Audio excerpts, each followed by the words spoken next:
Sanibona, ngaphambi singene kwivideo namuhla, ngithi angithathe lethuba ngibonge i-support nothando nesikhombise lona lingaphezu kokucabanga kwethu. Siyacela niqhubeke nisupporte njalo ngokubuka amavideo ethu, ungakhohlwa ukukhomenta, ushare, ulike. Siyafisa ukuzwa umbono wakho. Sicela ke singene kwivideo namuhla. Isizathu esenza ukuthi kube nzima ukulwa necrime la eSouth Africa yethu ekhululekileyo eholwa upresident wethu our Lord and Savior Cyril Ramaphosa iyodwa, ibribe.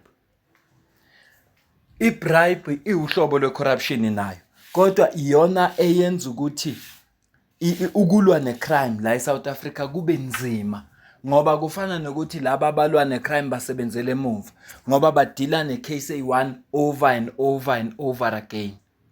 Asike ngenza umzekelo, kubanjwe umuntu manje nama-drugs, athathwe lo muntu bambophe, afika abribe somewhere, abuye abonti ngoba kuyaqhubeka aphinda aze namanye ama-drugs, baphinde futhi bambambe kube njalo. Iyona nje into eyinkinga kunayo yonke.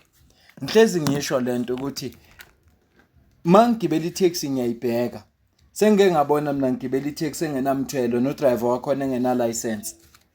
I-taxi ayivumelekanga ukuba sendleleni, no-driver akavumelekanga ukuba sendleleni. Into ekhona i-sticker se-association, kodwa ngoba yayingekho into engizoyenza, kwakufuneka ngihlalele emthandazweni.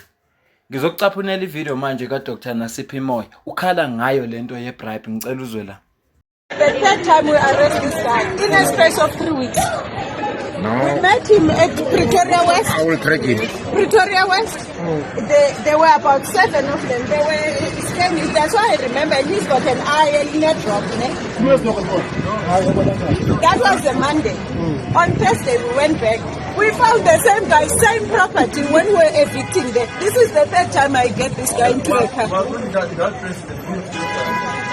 Who released you? Who released him? This is what I want to know. Why is this guy keeping and also who else gets released? Then they put them in. Come down here. Means Mayor must follow the instruction. You must go to the police station and make sure. Yes, please. Because You can mix them. no. Yabona lento ade ngikhuluma ngayo. Lo muntu useboshwe kwesithathu. Ngicela ubone la.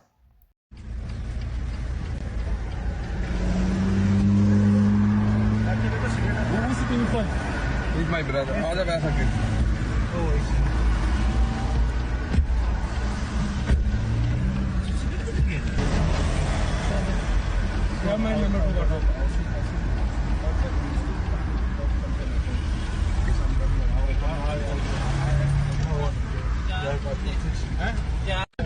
Yabo lo muntu uma ngabe bekakhulula, ufuna akhulule epolice station, kuvuleke. Kodwa kukhishwa yena yedwa, angazi bangaki lapha phakathi. Kukhishwa yena yedwa. Ile nkinga le uDr. Nasiphi Moyo akhala ngayo. Uma laba bakumqoqile kwase kubizwa ama-SAP ngoba iwona abophayo, sebembone sehamba emgwaqweni, angabeza ukusho njengoDr. Nasiphi Moyo na. Kodwa engikushoyo mina, uma uyimetro noma uyiphoyisa, ungalinge udakelwe eTshwane uma kusekhona uDr. Nasiphi Moyo, ngoba uzokubona kwakhe ezikade emthini. Nasi sizathu esenza ukuthi ngisho njalo. Breaking news. The city of Tshwane is cleaning house. 146 officials in the Tshwane Municipal Police Department have been charged for various offences and are undergoing consequence management.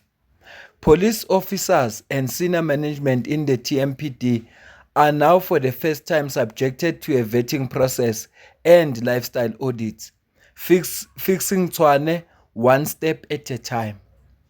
Into eyenziwa uDr. Nasiphi Moyo nethimba lakhe lapha eTshwane iyakuprovela ukuthi the only thing engekho i-political will. Ngabe le corruption engaka esibhekane nayo la kule South Africa yethu ekhululekileyo ngaba yikho ukube bebenza lento enzo uDr. Nasiphi Moyo nethimba lakhe ngoba akayedwa. Kodwa nje lento abayenzayo i-case study kuwo wonke umuntu ofuna ubona umasipala wangakuba usebenza, ufuna ba-adopte lento eyenzeke eTshwane. Ngakubala kube kuningi asidlule phambili.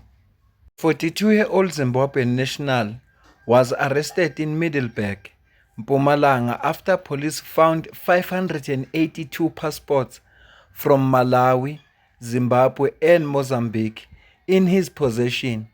Each passport contained cash meant to bribe immigration officials. Total cash seized was 147,300 rand. Ayikulukhuni ubugebengu budlalubi la eSouth Africa.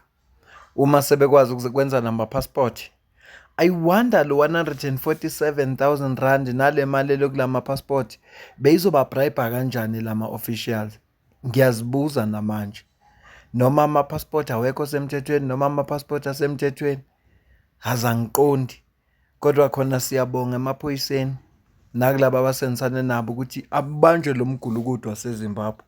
Ngoba uganga la eSouth Africa nje ungabe uyoganga le eZimbabwe kubo. Umoshi iSouth Africa yethu ekhululekileyo eholwa upresident wethu our Lord and Savior uPresident Cyril Ramaphosa. Hayi labantu laba lento abayenzayo ngiphathi kahle ngoba lento abayenza ezweni labo bazoyenza la ezweni lethu. Asithathe udaba lokugcina. Thembisile Yende, ona 48 years, a corrupt traffic officer, narrowly escaped a 5-year prison term when her sentence was wholly suspended. Yende was arrested in 2022 in Ermelo after the Hawks Middelburg-based Serious Corruption Investigation Team reacted to the outcry after motorists in Ermelo raised concern about traffic officials who unduly sourced gratification in exchange of a traffic law violation. An undercover operation was conducted on 30 March 2022. After a lengthy observation, a police agent was obliged to pay 50 rand for a failure to display the vehicle's registration plates. Yende was arrested and made several court appearances until she was sentenced by Ermelo Magistrates Court on Tuesday, 9 December 2025.